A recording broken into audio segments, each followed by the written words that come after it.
There is a fifth dimension, beyond that which is known to man. This is the dimension of imagination. It is an area which we call the Twilight Zone.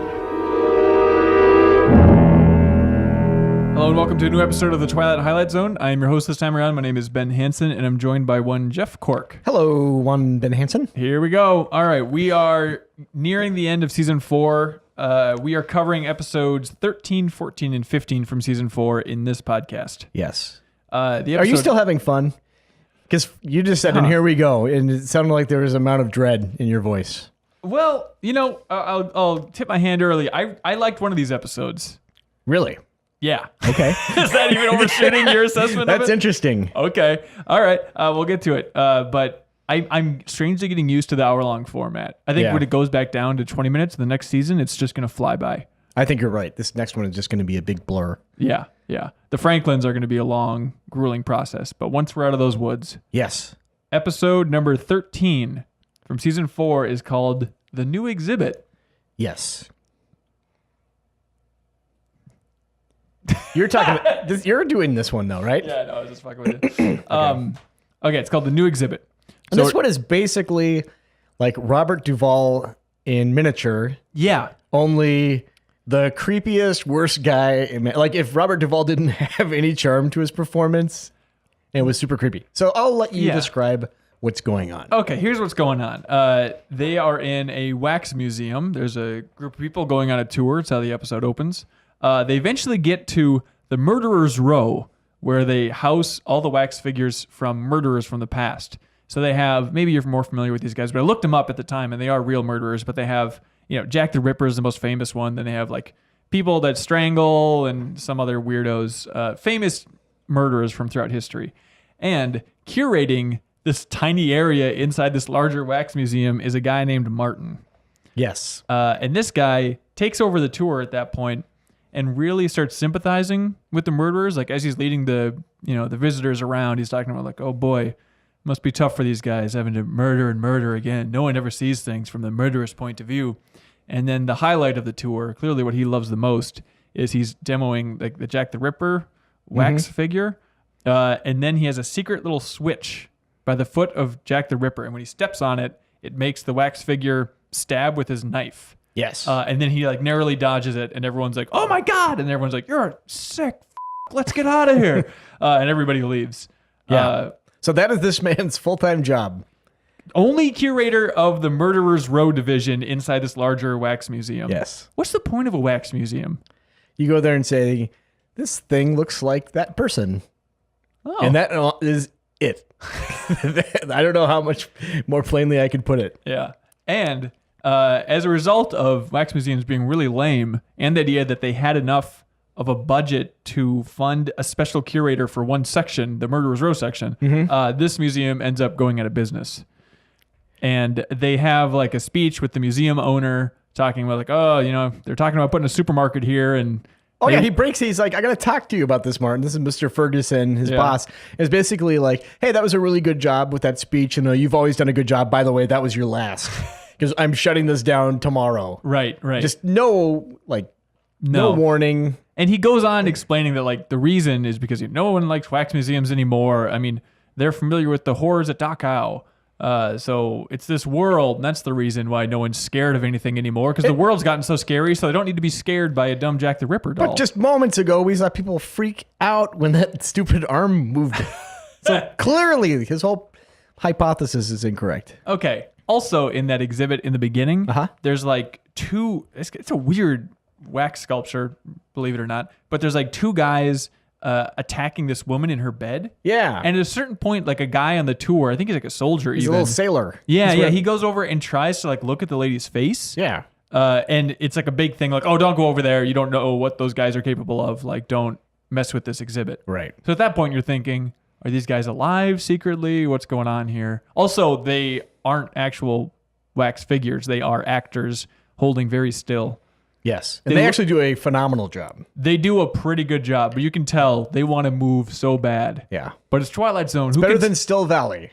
Yes, definitely better than Still Valley. You know what they kind of look like? They look like the weird versions of the tiny toys at the end of 5 Characters in Search of an Exit. Oh yeah. Remember, it's like that weird fusion of they're kind of waxy, kind of human. They got a lot of makeup on. Yeah, they're pretty rough looking. So he is very concerned about where these wax figures are going to go once the museum closes down. And he keeps talking about like, oh, these are famous. Don't you know who sculpted these? Guy Ma made these. And like, yes, we know. It's the best wax designer in the world. Everyone would know. And you think that the guy who owns the wax museum would know the provenance of the wax figures that he ostensibly purchased, right? Right. You'd think so. And so basically, this guy is so passionate about these wax murderers that he decides to bring them home and install them in his basement to just look out for them for a while. But he has to get an air conditioner out there because if it gets too hot, these wax figures are going to melt. Yeah. And they are just these ginormous boxes.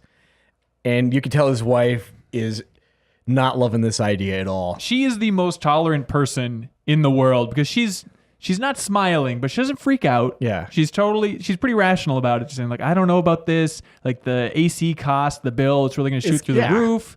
I can't do laundry down here because it's going to be too humid and it'll melt Jack the Ripper's face. Right. So essentially they just don't do laundry for the weeks and weeks that these wax figures are in their basement. And also I'm married to a man who just does nothing really. You give a speech like every couple hours about how you wish you were a murderer. Yeah, basically it. So as the episode goes on, he just becomes more and more obsessed with the figures. Like he's very particular about their clothing. So this is, okay, real quick as an aside. He wants to take care of these figures, right? Yeah. Why does he take them out of the crates? Because that's the thing, is he doesn't just like bring these figures home. Yeah. He brings them home, opens the crates, and sets them up. Well, because, I mean, you understand what it's like to buy like a Star Wars toy. You don't want to leave it in the package. He wants to play with them. Like he's like touching these guys a lot, you know? Oh, yeah. He just can't keep his hands off of them. It's super weird. He touches their fabric a lot. He's got to run his fingers through it to make sure it's doing okay. That is a full-time job, I guess.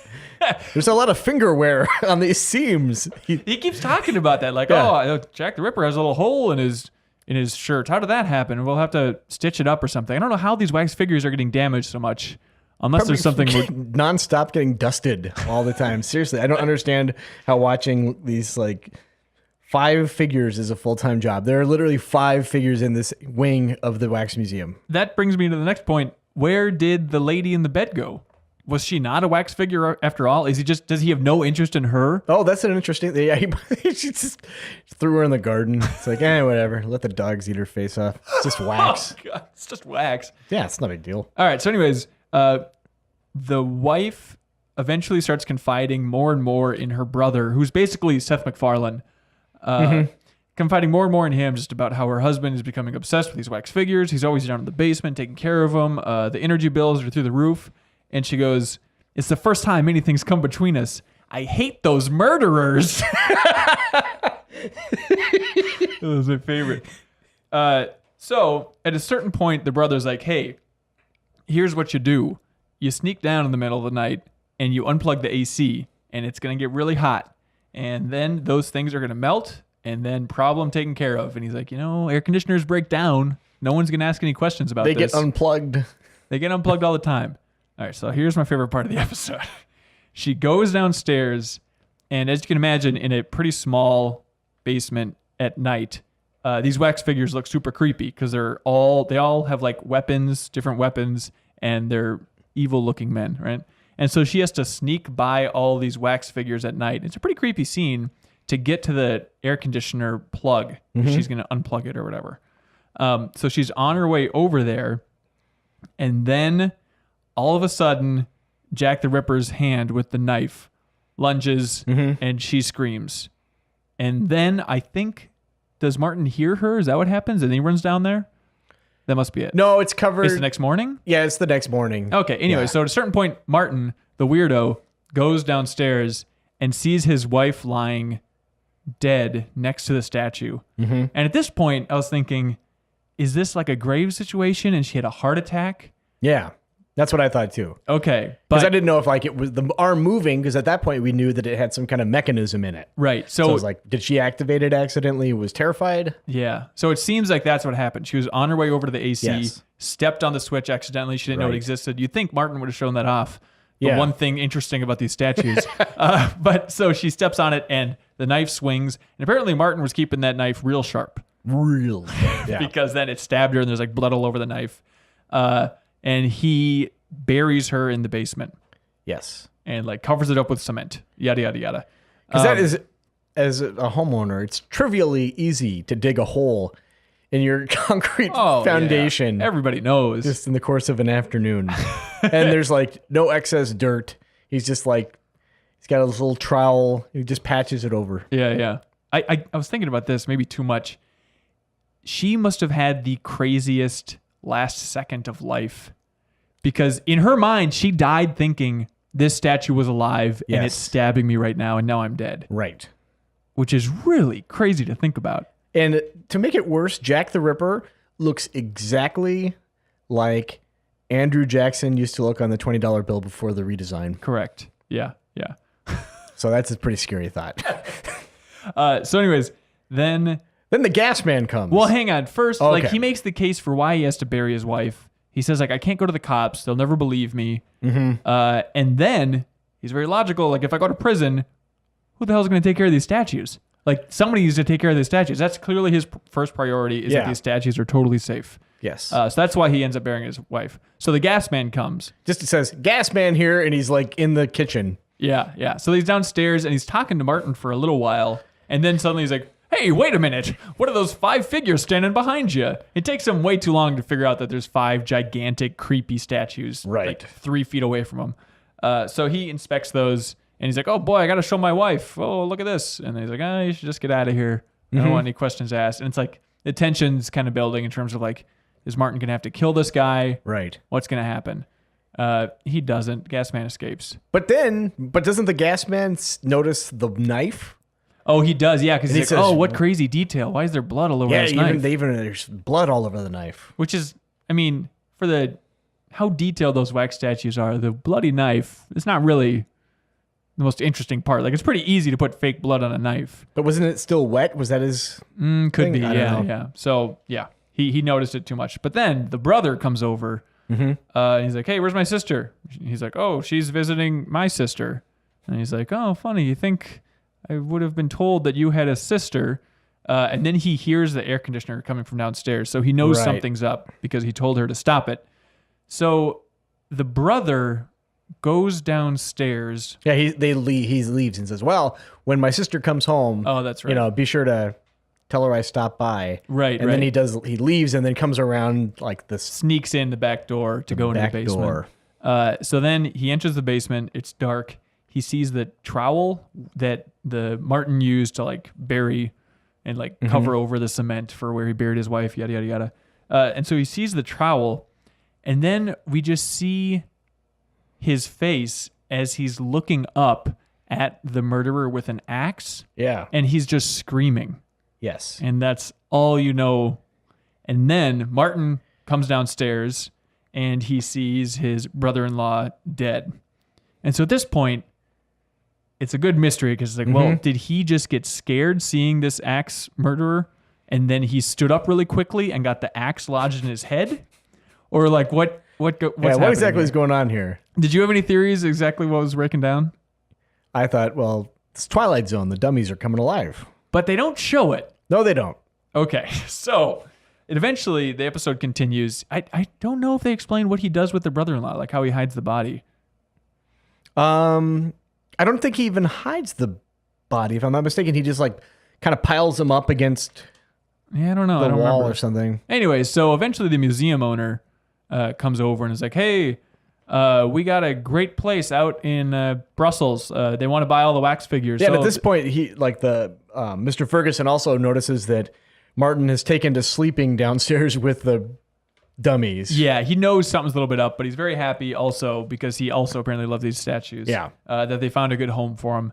But he mentions, this is one of my favorite parts of the episode, he mentions that when he was like shopping them around at some point, that no one has ever heard of Guimard, the designer that he mentions. And it's like, okay, so that adds a little bit of mystery. It's like the greatest wax collectors in the world have not heard of this guy that is supposedly an amazing designer of these wax figures. Yeah. So where do these wax figures come from? Who can say? Well, probably the person who ultimately made them. Right. That's probably an true. inkling of an idea. That's a good point. Like, it's that classic thing where he's like, oh, we found a good home for these guys. They're going to go to a better place. And then Martin just loses it. He's like, they're not ready yet. He can't part with these guys. Jack the Ripper's got a hole in his shirt, seams and whatnot. And so he goes up to make some tea. Yes.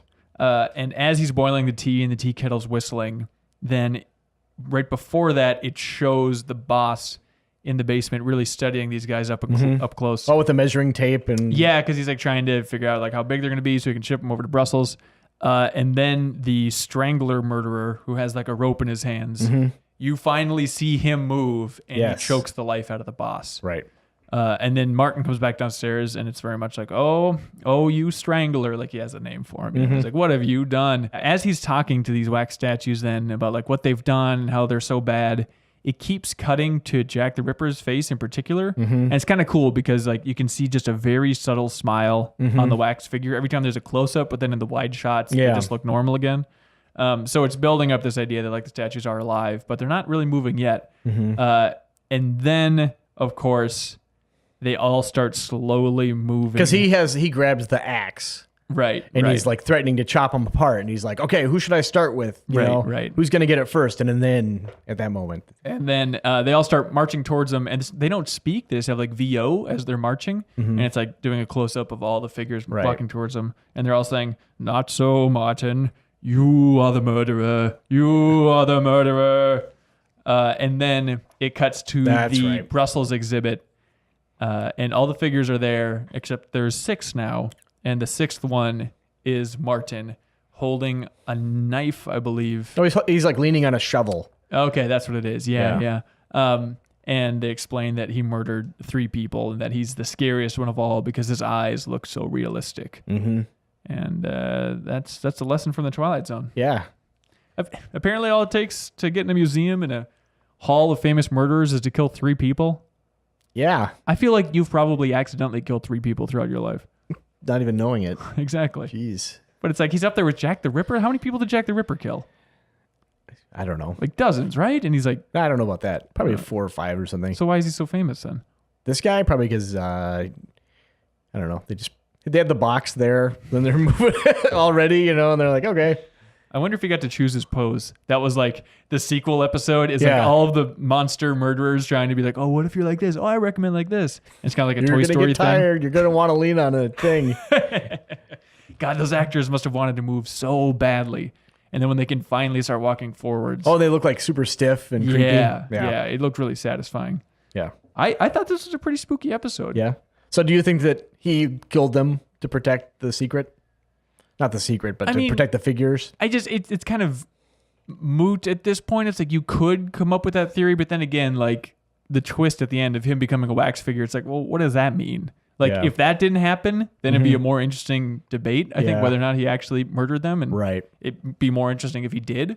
But then again, it's like, well, people see a wax version of him, so like everything's out the window as far as logic goes. I guess. So do you recognize the actor? No. He was the agent in the 16mm shrine. Really? Yeah. The main guy? Yeah. Wow. That's a good callback, man. Yeah. A classic episode. This is a very classic. Who could forget that one? But I like how they did a good job with the 3 murders of slowly ramping up the idea that these are alive. Like because the first one you had the knife, and we already had a stab. Maybe if the first and second had been reversed, it'd be a little better. But we knew that the knife there was that some kind of mechanism. It was already established. Right. Stablished. Oh, Ben Hanson. Woo! But that could have scared her to death. And the other guy, like you said, it's a bit of a stretch, but bonking his head into an axe fatally, or something, or getting super spooked. Right. But then then there's the big payoff of actually seeing the rope go around the guy's neck, which is pretty cool. I guess it's a payoff. But yeah, I like this episode. Also the idea, that you don't know where these figures came from, that they could be the murderers still alive in some way. Like if no designer actually made them, where they came from is kind of cool. I ended up giving this one a 7, Cork. I gave it a 6. Yeah. Okay. Yeah. Pretty close. And there's nowhere to go but up, right? Well, yeah, because obviously next stop, Cliffordville, in the episode of late, I think of Cliffordville. The worst. I'm going to call the Franklins at a time the worst title of the season. Yeah, it's not great. Of late, I think of Cliffordville. It has to be a reference to something that I don't understand either.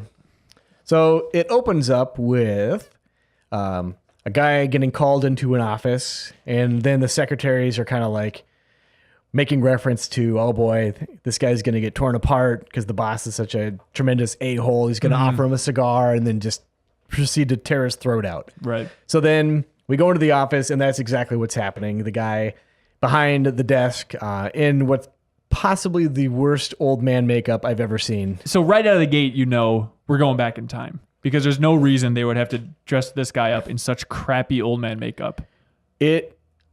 I was thinking about it actually while I was watching it because, we have the benefit of streaming it, and it's a nice HD signal and everything. Maybe when TVs were all weird and old, when they were all weird. all weird and old, the makeup didn't look quite as bad, but it is rough. I think it was like a camera obscura back then that they just had a pinprick in their wall, and then it broadcast the image upside down. Upside down, so everyone had to lie on their couches backward, whatever. Even then, the makeup would still look like Yeah, okay.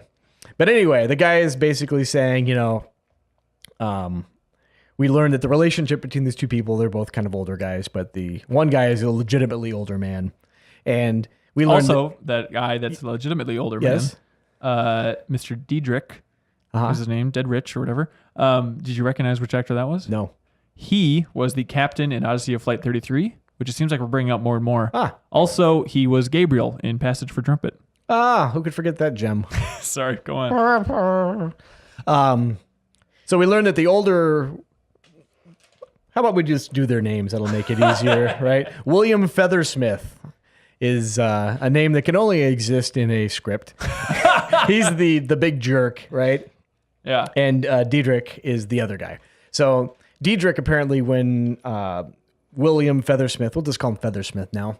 Feathersmith was a kid, younger, gave him an opportunity, and then has regretted it ever since because Feathersmith is just this horrible person who's greedy and just wants to build an empire just on the backs of other people, right. And he's just a monster. Right. And the guy says, I've regretted it ever since, and whatever. And he says, and Feathersmith is at this moment saying, well, here's the deal. You have this power plant in this town, and I've wanted this forever, and you've never, given it to me. But now, at one point, you borrowed some money from me, and I want you to pay up now. I want you to fulfill your obligation. The guy's like, well, I can't. If I do that, it'll ruin me. So he's like, well, it's mine. I'm going to take it. And, all these jobs hang in the balance. So basically I win. Yeah. So the guy leaves. He laughs maniacally. And leaves.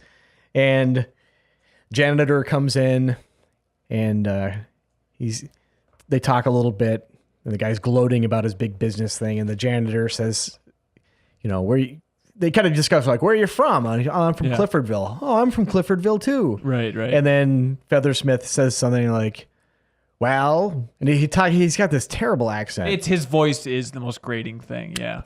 Yeah. He does this mouth thing. Oh man, it's bad. Wow.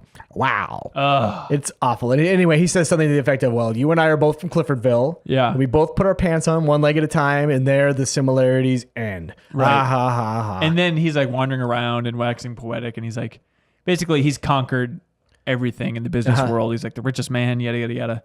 And then he just starts saying Genghis Khan, Feathersmith, Alexander the Great, Feathersmith, and then the janitor has a poetic line about oh, he cried because he had no more worlds to conquer. Yeah. Cork, quick tangent. Yes. Did I ever tell you about my favorite thing ever when I was playing catchphrase with my sister? Nope. My older sister. So the clue was Alexander the Great. Mm-hmm. And so I said, he was from Greece and he conquered the entire known world. Right. And she said, John Travolta. All right, sorry, that's it. I like that. That's quite nice. The entire known world is Pulp Fiction, and then, Battlefield Earth didn't do so well. But. Yeah, I think he played a woman one time. Yeah. What else do you need? All right, sorry. Go ahead. So then he leaves and he goes down and he gets dropped off at the 13th floor of his own building. Right. he doesn't recognize the place, and he sees it's a travel agency. Right. And he's like, Miss Devlin's travel agency. Could be anything. Could be anything. She's got horns. Yep. Okay, she's some kind of Satan. They hide it for like 6 seconds. Yeah. Where it's like, oh, Mrs. Devlin. She's like, oh, ho, ho. And then she just takes off, and it's like a crazy twinkling piano. And you see she has 2 cute little horns coming out of her cute hair. It's Julie Newmar. Who is that? She's a beautiful lady. She was Catwoman. Oh, really? Yeah.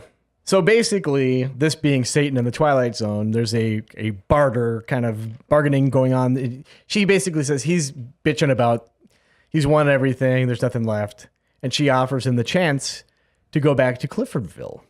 Yeah. And he start all over again Yep. with everything he knows. And then he kind of goes back and forth because he's a shrewd businessman. Naturally. And he's saying, well, I want the body that I had back then. And I want all my memories. I want to know everything.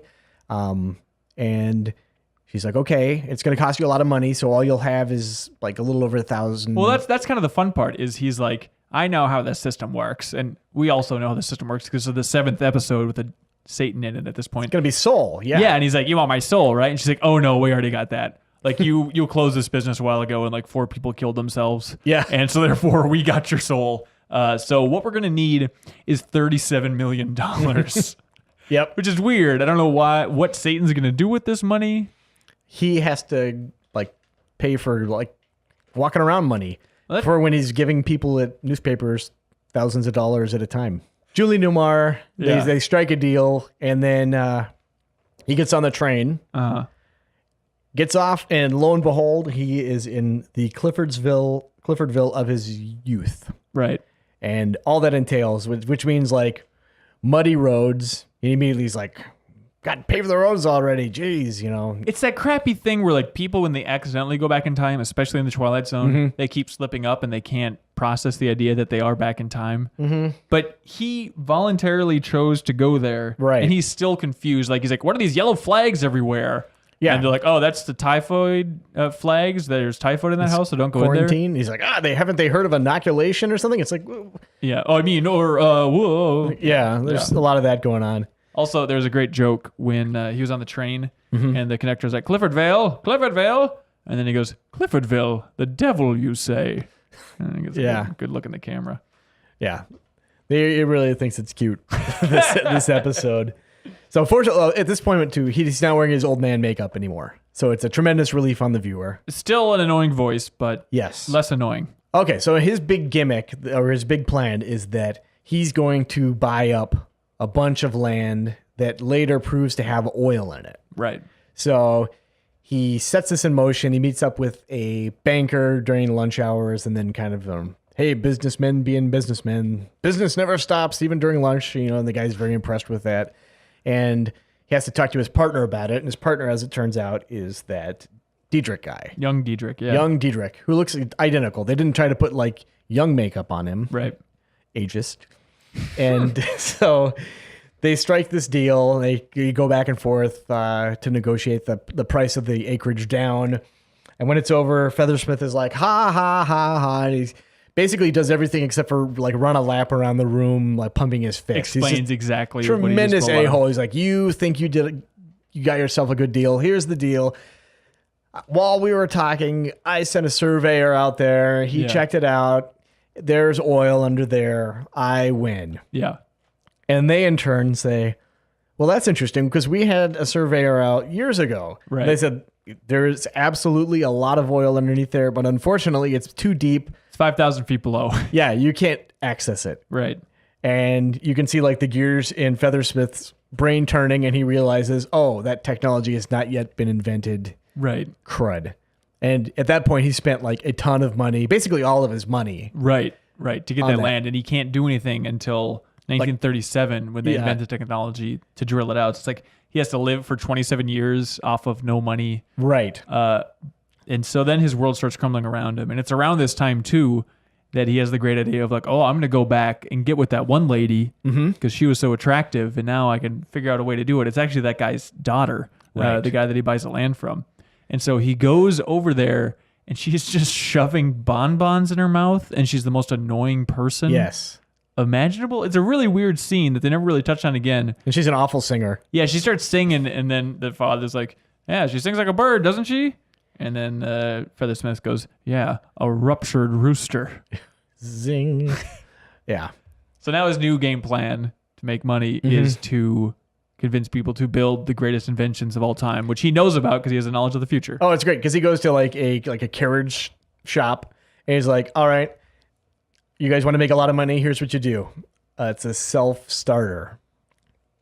And they just look at him with dead eyes. They're like, "What? We need the specifications and everything. We'll build it, whatever." He's like, "No, can't you see I'm giving you this great idea? Right. I'm an ideas man. I'm not going to build a blueprint. It's a button you push on, and then it starts the machinery, the engine, automatically." And the guy's like, "Again, I need specifications. I need blueprints. I'm not a two-bit draftsman." And then they just laugh him out of there.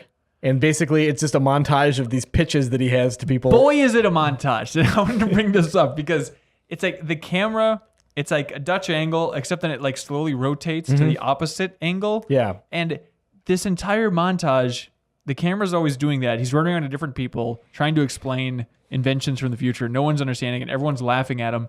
But then instead of really having like a strong musical track, what they do is they replay the audio from the exchange he just had about the self-starter, which it wasn't 10 minutes ago. It was 45 seconds ago. We just heard it, but now they're just playing it all again in its entirety. Yeah, they should have had like confusing music and like just the sound of laughter, and it would have been It was super weird. It was really strange. So he's really exasperated by the end, and also he makes some comment about how like he's so winded and tired or something. So basically, Cliffordville sucks, and I could have told you that the second he got off that train. And Miss Devlin appears, and he's like, just take me back. This is not worth it. Right. I quit, whatever. And she's like, well, I can take you back, but it's going to cost you like $40. He's like, I don't have $40. And she's like, well, you better hurry because when this clock strikes whatever, this offer is off the table. And keep in mind, you're going to be going back to a future that is based on this past. Based on this past. The old life you used to have. Right. He's like, whatever, cool. So he runs out and he's got this like the deeds to this land, and he grabs like the first person, and he's in a horse in like a carriage, and it's that janitor guy. Right. And he's like, here, buy this. It's a great bargain. I just need $40 from you. That's $40, 1,000 acres. Yeah. So the guy gives it to him, and then it starts up again, and it's the janitor behind the table, like the desk. It's the same exact opener. He's like the rich guy. He's talking about like, oh, Cliffordville. You used to work at Cliffordville, huh? Yep. And now Feathersmith is the janitor. It's the Biff thing from Back to the Future. Yeah. He's now the poor janitor bragging about his watch that he got after being a janitor for 40 years. Yeah, and then the guy's like, if you stick around for another 40 years, I might buy you a fob. What is that? It's the thing that you put the watch on, like the chain. Oh, okay, like good. That thing. Yeah. I'm glad you know that. So what's confusing about it is like, it's the future based on that past, but does Feathersmith not remember what happened in the past? Because you think like, as he was a janitor, he would have mentioned like, it seemed like the most important thing that would ever happen in his life is that one time he went back in time. Yeah. So, but he doesn't make any mention of it. He just like plays along like just like a sheepish janitor when he should be like, hey, you're only rich because I went back in time and made you rich. Right. But apparently Miss Devlin erased his memory or something. Mm-hmm. This should have been a fun episode.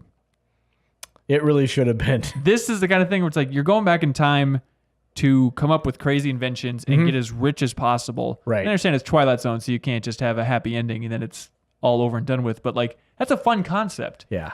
And it just doesn't click. The acting sucks from the main guy. Devlin's cool, but the main guy is just abysmal to watch. And his ideas don't pan out, and it's not satisfying in any way. He doesn't have like any grand strategy once he goes back in time. Yeah, I like the idea of him getting his comeuppance by just knowing like, it'd be like me going back in time trying to describe a television. It's like, it's a box. You look at it. There's stuff inside that makes it go. Come on. Right, I'm getting you this great idea. What do you think is the best invention you could go back? If you could go back to 1910, is there something simple enough where it'd be like, this is going to make $1 gazillion? Those wings that you flap really fast and then you just fall and break your neck. I've only seen black and white footage of them just flying through the skies. Yeah. That's a good one. Yeah. I mean, they never really explore the idea of him just investing in the stock market, which you think would be the most obvious thing. Yeah. But I guess at that point he sells money on that oil land, Right. and he can't ride it out. So like the idea of even putting any money in the stock market, the point is he just gives up too easily. He should have just stuck around for 2 days. Worst case scenario, you get like a second lease on life. Yeah. Like he was a miserable jackass anyway, though. So you're a miserable jackass if you're young or old. It doesn't really matter. He just carried that back when he was younger. Gotcha. Yeah. I give this one a 4. Yeah, I gave it a 5. Okay. It was redeemed somewhat by an interesting premise that they mostly squandered. True. I like when everyone laughed him out of the shop. Okay. Yeah, that's great. That's satisfying. All right. This next one you watched and then immediately forgot that you watched it.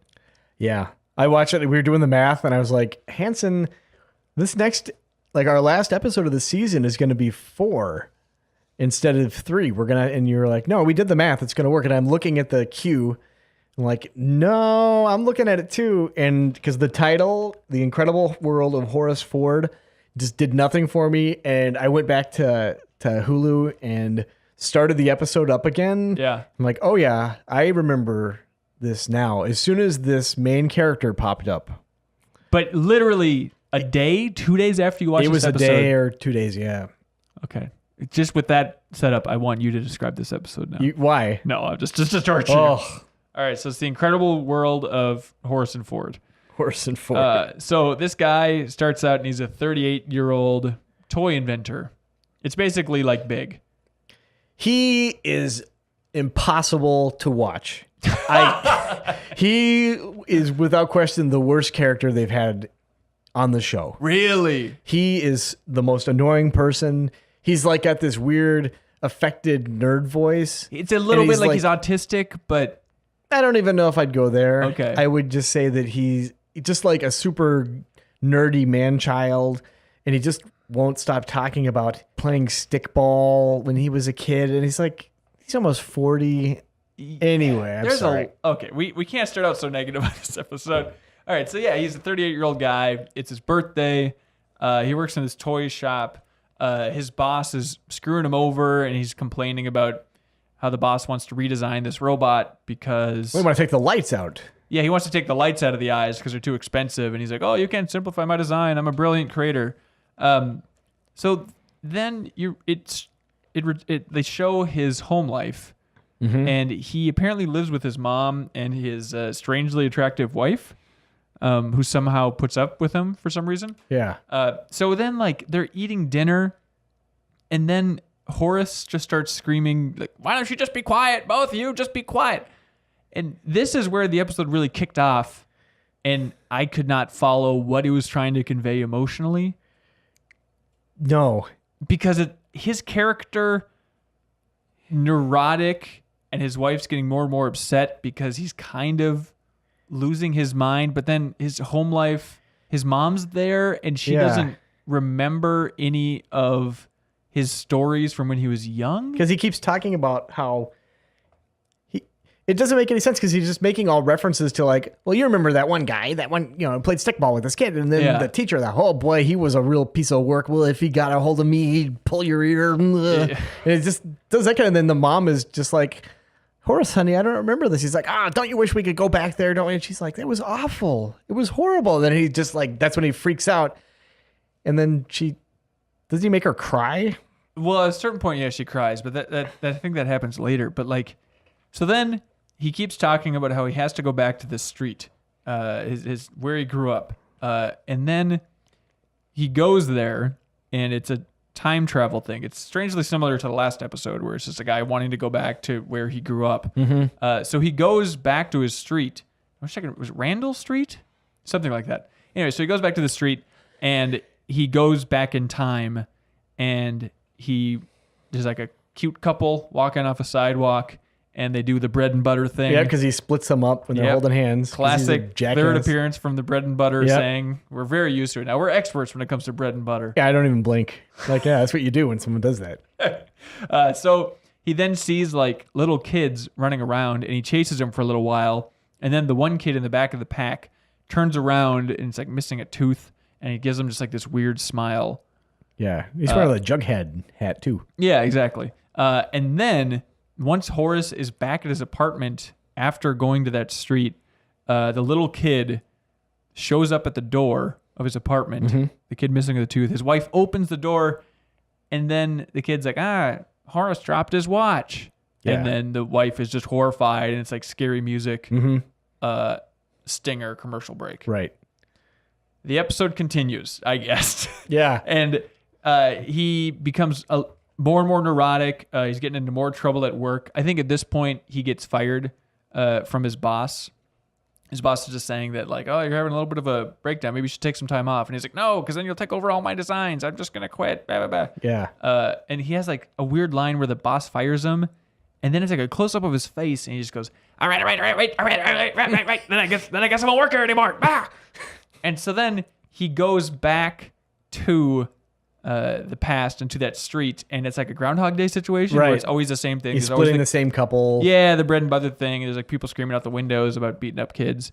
And he sees the kids again, and the kid turns around and looks at them all weird. But he hears them talking about how they weren't invited to some birthday party and how they're going to marbleize this guy for not inviting him to his birthday party. Right. Then it goes back, and he's in the department, and the kid shows up again with a watch. And the wife opens the door, and she's horrified again by this kid being there, and then Stinger commercial break. Right. And Horace at this time is telling him, like, I went back. I saw these kids that I knew, and no one's believing him. Specific name for what that friend was called back then. He's like, he looked like he did back then. He's not an old man like he should be. Right. And his wife is trying to convince him that he's insane. So this whole episode has like more than any other episode I've seen from the Twilight Zone. It feels like that kind of classic sitcom A-B structure where there's like two simultaneous storylines. Except these are both with the same character, where it's like they're building up the toy shop, trouble with the boss, trouble with coworkers, right? Storyline, and then it keeps jumping to the storyline of him wanting to return to his youth, which is, obviously a constant refrain in the Twilight Zone, right? But it's just I kept trying to figure out, like, is there more of a connection between these two things than I realized? Is there a mystery going on here? Because I can't track anything. This was a mess. It is. Okay, let's just finish it off. So, he goes back to work. Oh, the day he gets fired, by the way, his coworker talks to him, and he's like, hey, did you hear they named that kangaroo toy? They called it Mr. Hop Hop. It's a real good name. It's a great name. Catchy name. Just the best name. And he's like, yeah, I came up with that name. I'm the best. So that's apparently a whole storyline. Is always like one of the best toy designers, but underappreciated at his job. So after he gets fired, he's back home at dinner, and the mom keeps talking about how she's scared. Like, it's unclear, like, does she have mental issues? So she's scared. The wife just snaps then and yells, shut up. I'm going to talk to Horace alone. And then this is where, like, the mom starts crying and walking out of the room, and she goes, what did I do so wrong ever in my life? What did I do wrong? If somebody could help me, just tell me what I did wrong. And then she closes the door. That's the end of that mom story. Just untraceable. I cannot figure out. I don't know what I was supposed to be feeling there. There's some storyline they're going for with that. Yeah. Like the wife stressed out that the mom's living there. I mean, but really it's just an annoying guy being annoying throughout the whole episode. Yes. And traveling back in time or whatever. I mean, this is like a case study in how not to do a mental breakdown story. Unlike the miniature, where it's just handled so gracefully and beautifully. Right. In this one, it's just... Maybe this is supposed to, like, this is what it's like. This is what it feels just like. A bunch of disconnected vignettes and... Yeah, it could be. Like, I guess they start blending the storylines a little bit because he accidentally refers to his boss as his 5th grade teacher. And his wife really just can't handle it. So let's see, when the hell does this happen? Oh, yeah. When do the people show up for the birthday party? Is that at the end? Well, they're going to have a surprise party for him. Yeah, that's a whole storyline. But is he there? I'm trying to remember if that's when he's back in time. Well, he goes back in time again. Yeah. And he sees the same thing, and the kids are going to marbleize. So then he sticks around longer. Yeah. And he sees at the party, it was his party, right? As a kid. He sees himself as or he turns into a kid. He does. He looks like the kid from A Christmas Carol, yeah.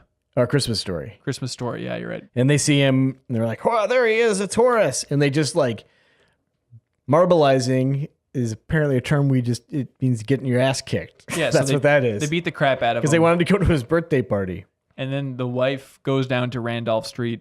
Yeah. Finds him as a kid lying in the street. Is distraught. She's like, "Oh, Horace!" She cries against the wall. Then turns around again, and he's his old man self again. Right.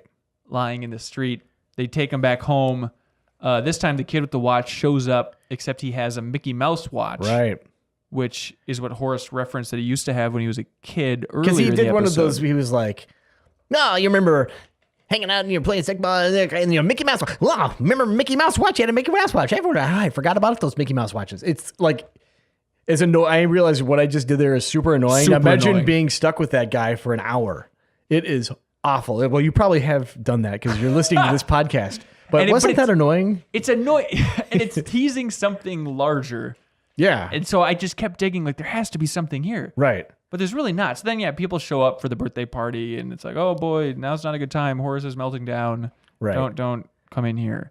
And then, like, he has a conversation with his wife on that street, actually, where he's like, she says, you know, we remember what was good, and we black out what was bad, and you saw a dark side of yourself. You don't have to see that again.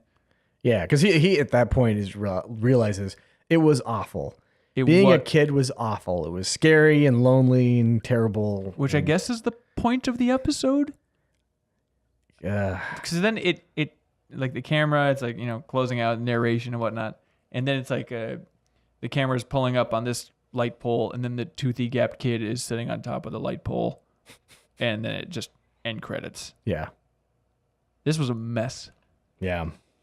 This is one of the most confusing episodes I've seen so far. Like I said, it's just in the complete opposite of the miniature, where every character is so perfectly defined. No character is defined here. There's no emotional ties to anybody. Yeah.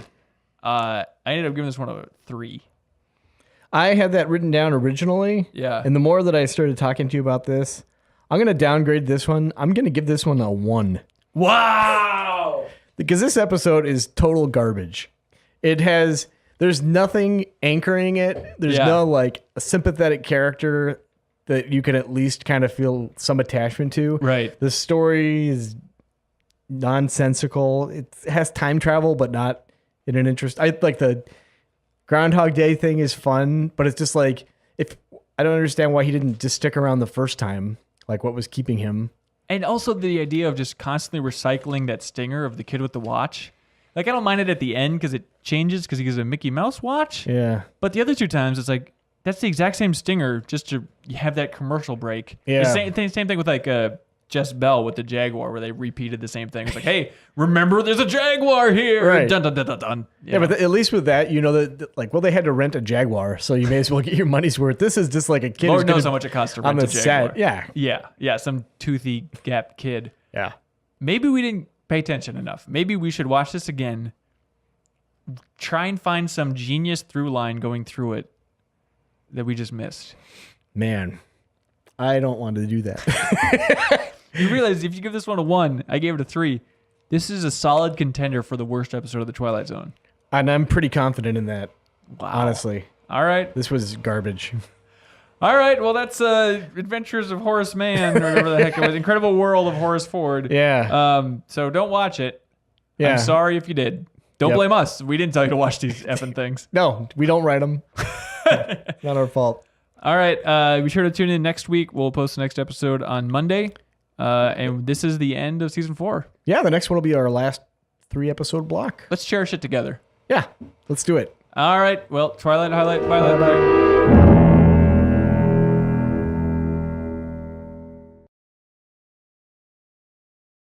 You start laughing? You're just so distracted. Come on.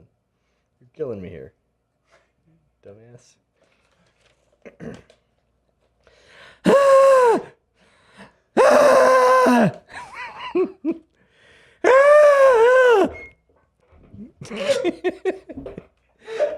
That would be really distracting. You're like, trying to burger. All right.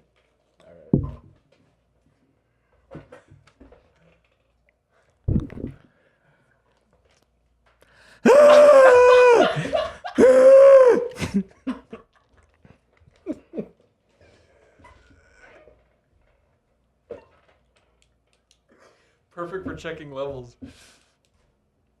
All right. 1, 2. You ready? Let's do it.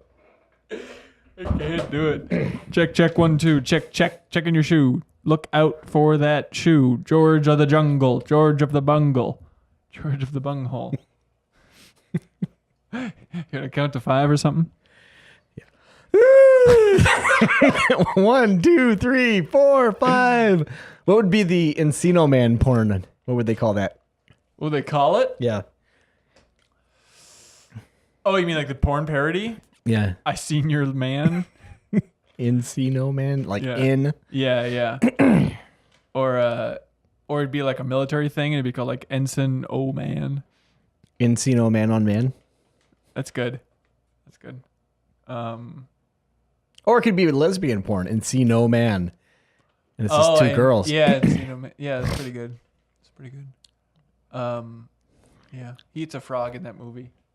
Actually, that's in Son-in-Law. They have a weird callback. Do you remember that? I haven't seen Son-in-Law.